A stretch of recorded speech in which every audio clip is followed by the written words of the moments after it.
The past few years have been an odd time for the housing market. Since 2020, home prices have increased by over 30%. Interest rates have increased by over 100%. The cost of materials like wood, concrete, sheetrock, and copper are all up significantly. Labor costs have also increased significantly as the worker shortage is getting worse. The current housing market today is the least affordable ever, but things may be changing. Are we headed towards a disaster? Are we headed towards a building boom? What will the recently passed Big Beautiful Bill do to either hurt or help the housing market? Stick around and I'll explain what comes next.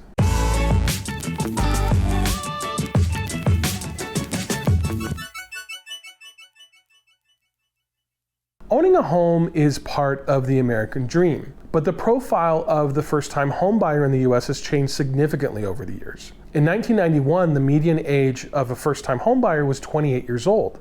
Today, the age is 38. The age of repeat home buyers is also getting older. In 1991, the median age of a repeat home buyer was 42.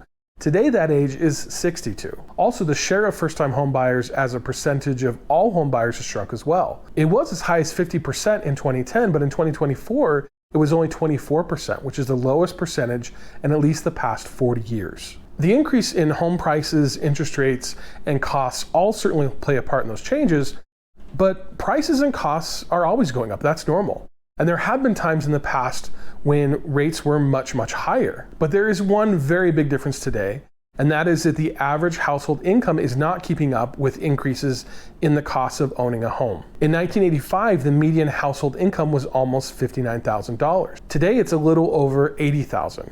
That's an increase of around 37%. But the median home price has increased by over 400% in that same time. Another thing to mention is the percentage of homes that are today owned by corporations and institutions, which is around 11.5% across the country. But in some areas, it can be as high as 40%. These corporate buyers generally pay in cash, and they've been driving up prices and driving out regular home buyers who can't compete. There's one other major statistic that has many economists very concerned, and it really shows where we are currently. That statistic has to do with the amount of a person's income that generally should be spent on home expenses, things like mortgage payments, insurance, and property taxes. Economists say that in order to be affordable, those costs cannot be greater than 28% of household income. Well, in 75% of the counties in the US, the average home expenses exceed 28% of the average income. And across the country, that figure is actually 33.7%. This is a problem because it means that people either don't buy homes because they can't afford them, or that they do buy homes and then become house poor, which means that there is less income to buy other goods, which impacts the economy as a whole. Okay, so I know that that's a lot of information, but I want to give you an idea of where we stand before we talk about what comes next. And there is a lot to talk about, from the provisions of Trump's Big Beautiful Bill, which was just passed recently, the most popular bill ever signed in the history of our country, to concerning trends in the market, which could indicate that another housing crash is imminent. But before we get into all of that, I want to talk about this video's sponsor, electric e-bikes.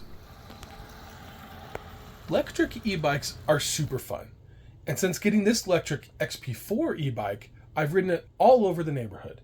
One of the things that we love most is to head out on our bikes, pick up some food, and have a picnic. This electric e-bike is perfect for the neighborhood, but can also go as fast as 28 miles an hour and has a range of 85 miles on a single charge. And so you could use it just about anywhere. It also folds up neatly so you can easily transport it, and the controls are safe and intuitive. And overall, it's just a blast to ride. So whether you live in a neighborhood like me, or a city, or in the country, electric e-bike could be just right for you. So check them out by using the link in the description or the QR code on screen.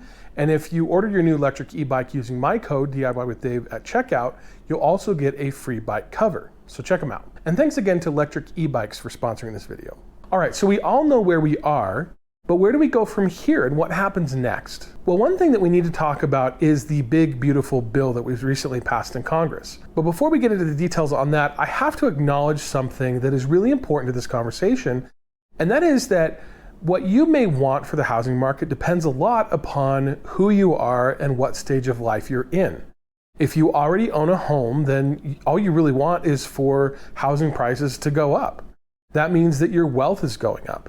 And so people in this position will generally support anything that leads to increases in the value of their largest asset, their home. On the flip side, if you don't currently own a home and are looking to buy one, then all you want to see is a crash in housing. You want prices to be as low as possible so that you can afford to buy a home. The truth is that what we really need is balance. It's normal to see a steady increase in home prices over time, but homes also need to be affordable for rising generations. Without that, society will become more unstable and the economy will suffer and stagnate. So a stagnating economy is definitely not something that we want. And so let's answer the question about what happens next. So, as I mentioned, Congress recently passed Trump's big, beautiful funding bill. And as the name suggests, the bill is huge.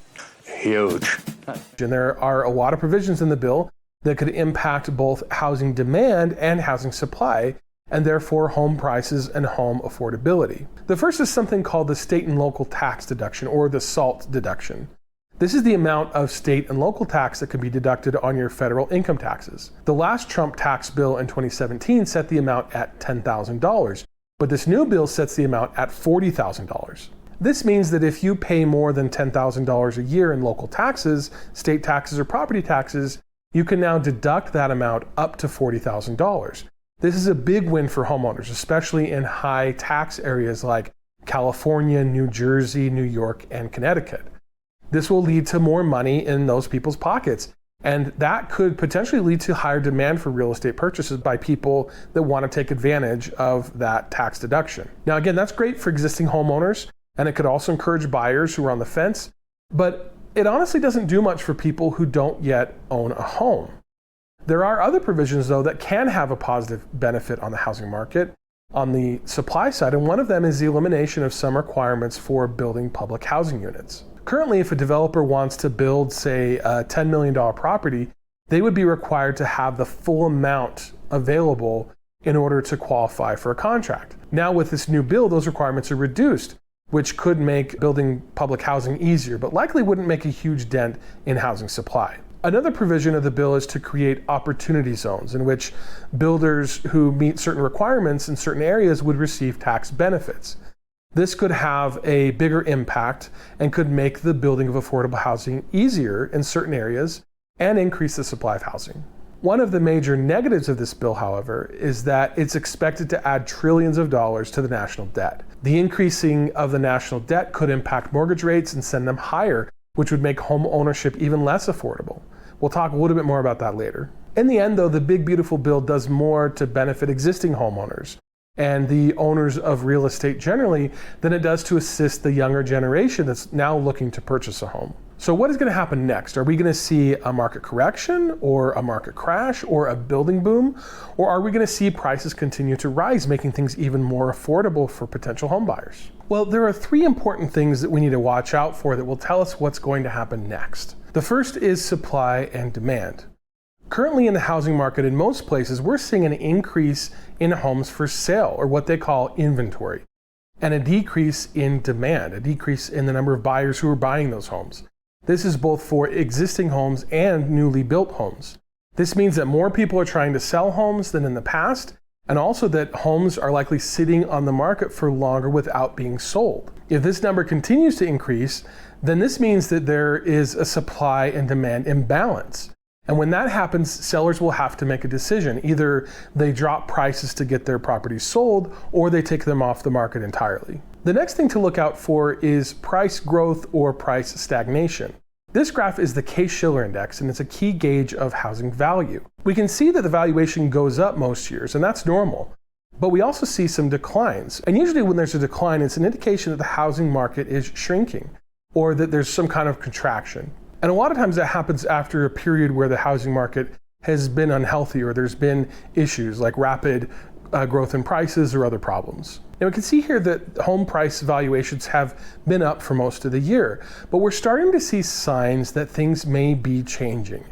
In fact, if we look at a map of migration during COVID, we can see that there were a lot of states which gained a lot of residents. And then states that gained the most residents happen to be mostly in the South, places like Texas and Florida. And they saw also huge increases in home prices during that time. And now what we're seeing in these areas is that these are some of the places with the highest amounts of inventory, which means that a decline in prices is likely going to follow in those areas, and perhaps for the entire market. The third and last thing to look out for is mortgage interest rates, either a decrease or an increase in those rates.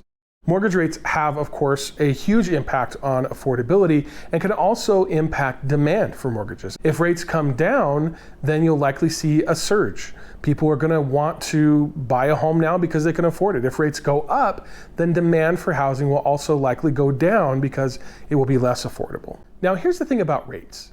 They have been hovering at around 6.5% to 7% all year.